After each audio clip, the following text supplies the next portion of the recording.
Okay, so proof by deduction, we're going to use logic, essentially logical steps, definitions, known mathematical approaches to prove a certain statement.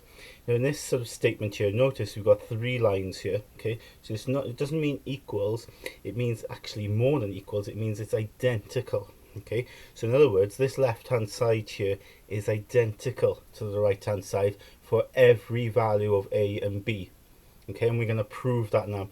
It's not like an equation, because with an equation you have an equal sign and you've got to sort of work out what x is, and you go through the logical steps and processes and you get x equals to a certain number, and that equation will only work when x is equal to a certain number or a pair of values.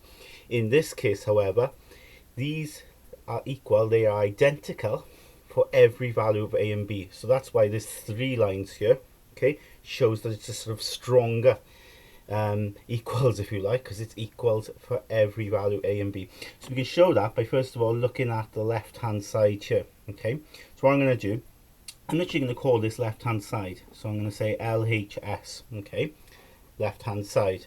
So I'd always do that. So I'm going to say what the left hand side is equal to. So it's A plus B all squared, take away A minus B all squared. Of course, when we square brackets, that's just the multiplication of the bracket by itself. Okay, so I can write it like that, and the same then for the second bracket, subtracting the second bracket squared. So I'm going to write that bracket out twice. So what I'm going to do then, I'm going to expand this, okay? So when I expand this, I'll do FOIL, so A times A is A squared, outers is A times B, which is AB, inners B times A, which is BA, or we can write as AB again in alphabetical order, and then lasts B squared. B times B is B squared. I'm then going to then take away the expansion of this. So you just got to appreciate that we are taking away whatever this expansion is. So what I would do is I'd put minus there, and I'm going to employ a square bracket, because I've got to take away everything here, haven't I? So I've got to appreciate that minus here applies to everything in here.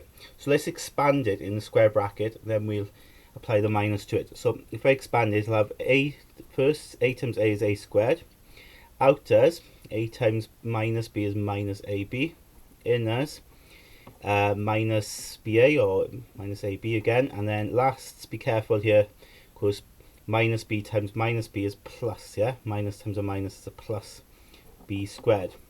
So I get then A squared, well, that becomes 2AB, doesn't it? AB plus AB. And then take away then in this square bracket A squared, well, you've got minus 2AB there plus B squared.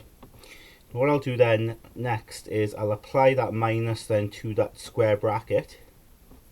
So minus A squared, okay, and then the minus has to apply to the minus term here, so minus minus becomes a plus, and then a minus applies to the plus there, minus and the plus becomes a minus, of course, B squared.